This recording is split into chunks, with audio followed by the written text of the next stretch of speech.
Hey everyone, thanks so much for joining me on the Slice of Healthcare podcast. I'm your host, Jared Taylor. Today I am joined by Dr. Gordon Chen, the Chief Medical Officer at ChenMed. How are you today? I'm doing great, Jared. Thanks for having me on. Absolutely. I'm excited for us to be speaking today. It'll be great to talk through some of the points that you and I wanted to go through. I think we should kind of kick things right off by if you give a little bit about your background, but then also we've had other members of ChenMed on the podcast in the past.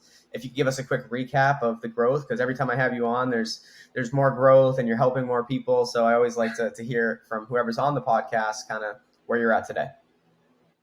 Yeah, I'd be happy to. As you mentioned, I'm the Chief Medical Officer here at ChenMed. My background's in internal medicine and cardiology, but make no mistake, I'm a primary care champion.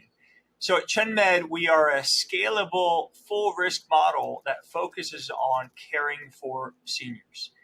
We have approaching 100 centers in 12 states, and we can do what we do because of the platform that we're on, which allows us to focus on prevention, on wellness, on investing in primary care, and building relationships with patients to really influence them to change their behaviors. And that's what leads to better health.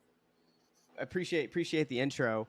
I'm really curious as we kind of go through more of this. We've had Dr. Chris Chen on in the past, and we've gone through some different topics, really centered around value-based care. But really, what you and I want to focus in on here today is really around physician leadership, and then some of the different parts that segment out of that. So I'll just start off by saying, why aren't there more physician leaders? You see all the posts on.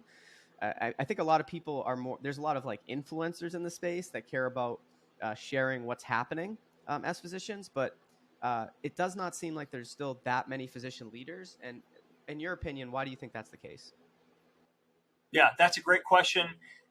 Leadership is all about influence, right? And physicians are traditionally experts in medicine, but really light on the influence. So there are a couple of things at play here.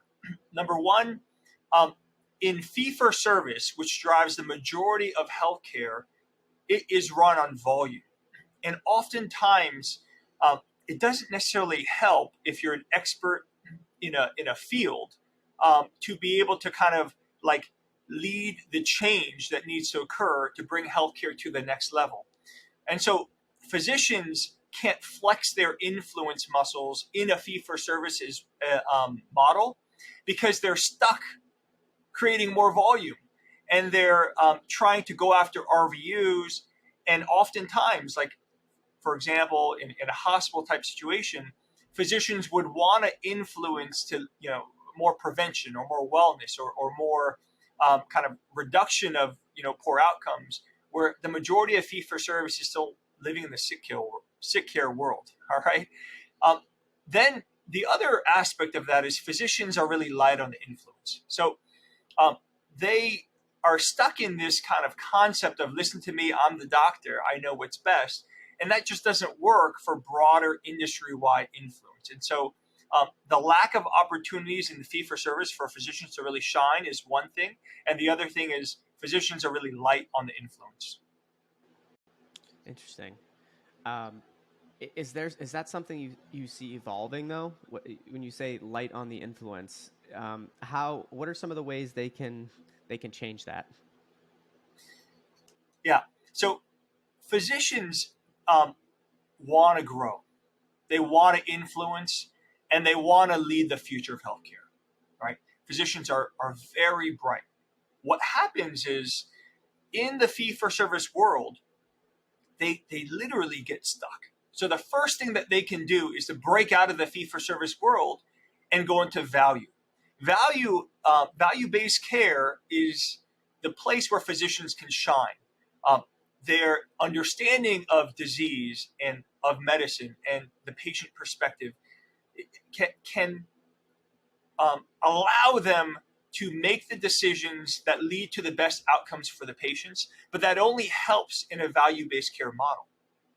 So if we want physicians to take more of a leadership role in the future of healthcare, the first step is to go towards value, where physicians can really shine. The next step is creating the opportunities for physicians to grow their influence and flex those muscles that they have. They just need to be exercised. Okay. Now, if we think of the 50% of college students that enter the pre-med grind, right? I just want you to understand from a physician perspective what happens, right? They grow up thinking IQ trumps everything else, right? Like the knowledge accumulation, getting good test grades, bringing yourself up relative to your peers. That's how you get into medical school. That's how you do well in medical school. And it just gets worse and worse, right? The work gets more intense. The knowledge accumulation is really so rigorous that they don't have enough time to develop the emotional or the relational parts of their brain. And so they go through 4 years of college, 4 years of medical school, training. They even have less time because they're working 80-hour weeks. And they finally finish, right? And they've got all of this knowledge, all of this technical experience, and the relational and the emotional parts of their brain really have not been developed. And that's where the influence comes. So doctors finish their training and they're ready to go, but then they're stuck at the lowest level of influence. Interesting. Well, that seems like, I mean, it obviously has some negative impacts today, but can't that continue to, I mean, we need to be able to, emotional intelligence, a lot of people tell you, right? Emotional intelligence is right up there with, you need to have it. It's a necessary skill, or it's becoming more important. I mean, it's always been important, but it's becoming even more important, I think, today, especially as we kind of transition more to value-based care, right? There needs to be,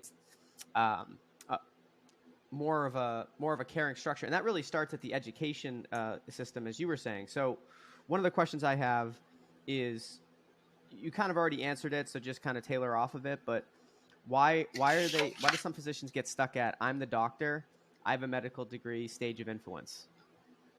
Right.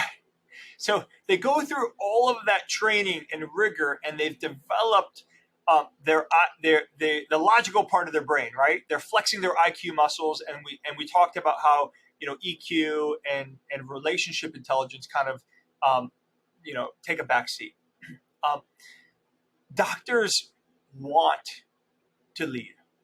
Let's be clear. They want to lead, and so they need an opportunity where they can be open, they can be vulnerable, they can learn the relationship skills, the trust, right? How to lead a team, how to more broadly influence.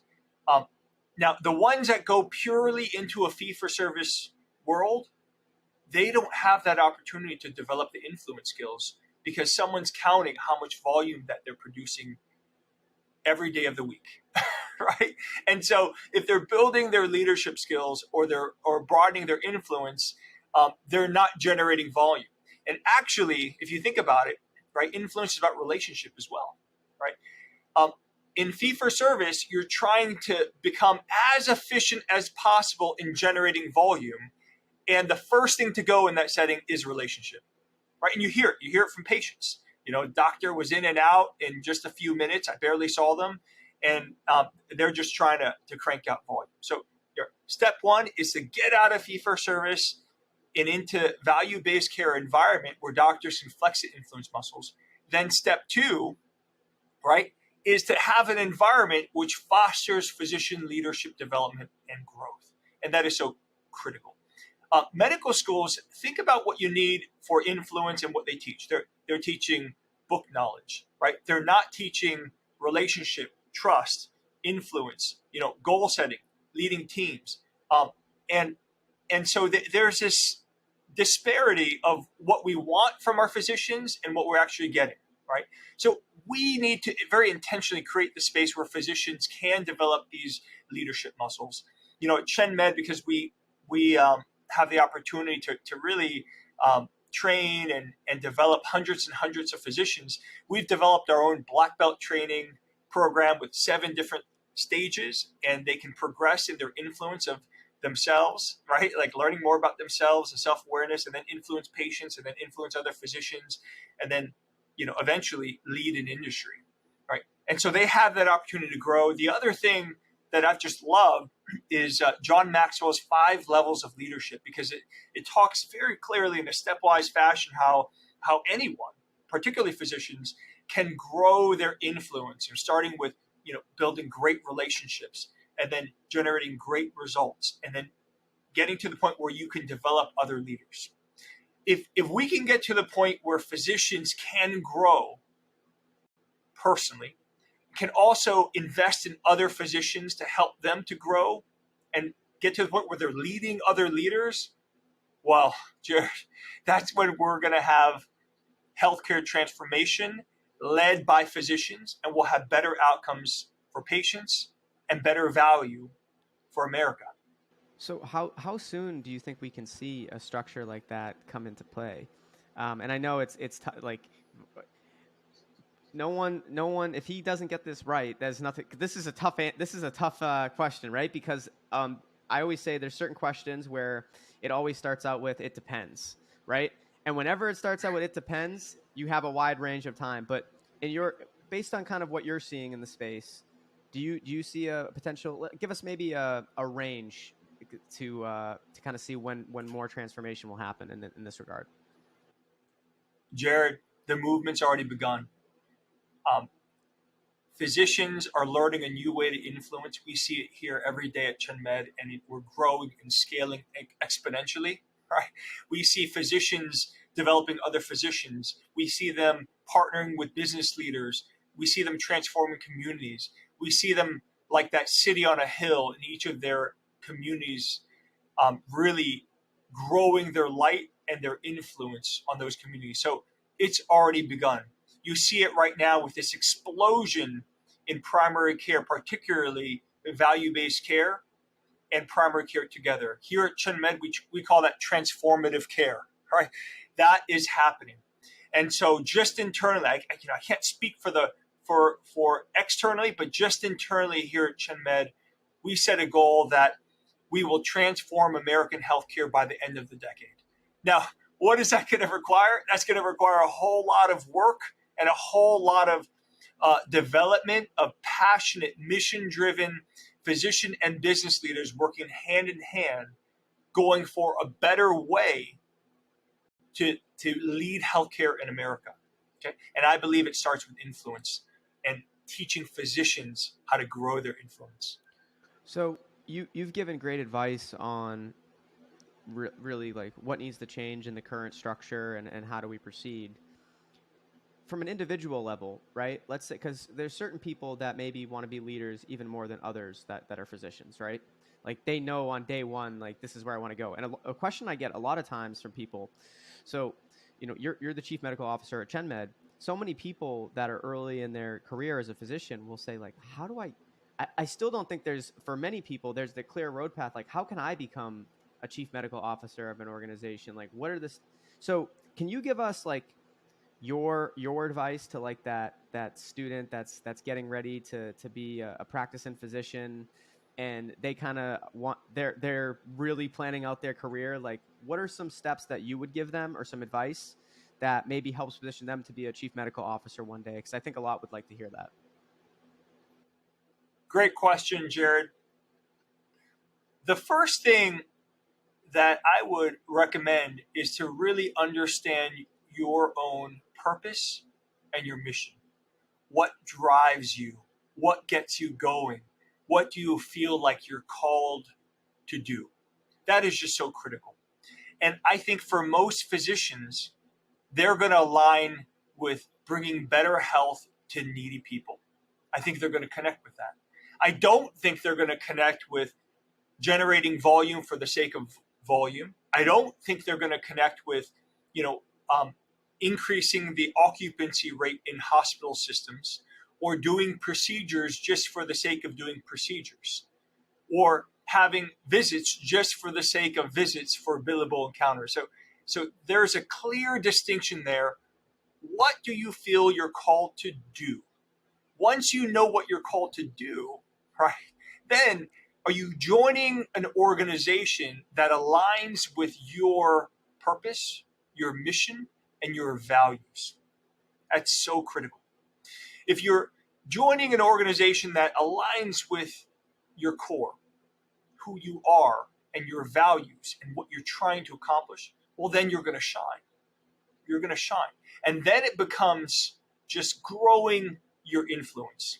See, a lot of people have asked me, hey, Gordon, what do you think about going to get an MBA and this and that for healthcare? And I think, don't get me wrong, I think MBAs are great. I think they're great training. Um, a lot of what's happening in value-based care right now, you learn through experience. A lot of people that are teaching in healthcare MBAs have kind of theoretical knowledge, but the best way to learn is to get out and build that experiential knowledge and training. And so if folks can do that, if they can figure out what their purpose is, what's their calling, find an organization which aligns with their calling and their values, then experientially grow their influence, right? First, start from yourself. Be open, be vulnerable, be transparent, look for feedback. These are things that as physicians, we've actually been trained not to develop. We've been trained to put up barriers, put up defenses, to not show any weakness, to not show vulnerability, to think that we know all of the answers and show our peers and our attendings that we have the answers, when in fact, we have to take the opposite approach to lead. Well, I really appreciate that. That's always a question I'm not a physician, but I'm always interested in basically advice from a chief medical officer as to how to become a chief medical officer. Because correct me if I'm wrong, there's not really a class that says, like, so you want to be a chief medical officer when you're in medical school, right? One day. And I think part of it's like what you said, though, a lot of those skills to get to that level, you learn from, surrounding yourself with the right mentors and the right individuals, and then picking it up on your own, right? Not that an MBA can't help you learn the business side of things. It just your way that you laid out seems like a much better fit, for sure. Yeah. The chief medical officer role, depending upon what organization, has a completely different job description. I am very fortunate and blessed that in my role, I get to do what I love to do, which is to pour into physicians, physician leaders, help them to come up with ways to improve patient outcomes, to help patients to live longer, to live better, to encourage physicians to lead teams, to transform industry, to go against the mainstream current of healthcare and to do something really transformative. So I love what I do. I'm also so fortunate that the physicians and physician leaders that we attract, wow, they are some of the most passionate and mission-driven people, not just in healthcare, but across industry. And it's just such a blessing and honor to surround myself with folks like that. Absolutely. Well, I want to talk more about this at some point, so hopefully we can have you come back on again, because we really just scratched the surface, right? There's so much to talk about in terms of physician leadership and how do we continue to improve upon that. And I just like hearing any tips that you have to provide on, educating students and getting them to maybe the level that they want for themselves to be. So really appreciate your time today. Glad we were able to do this, and look forward to having you on again real soon, Dr. Chen. I look forward to coming back on and spending more time with you, Jared. Thank you so much for this opportunity.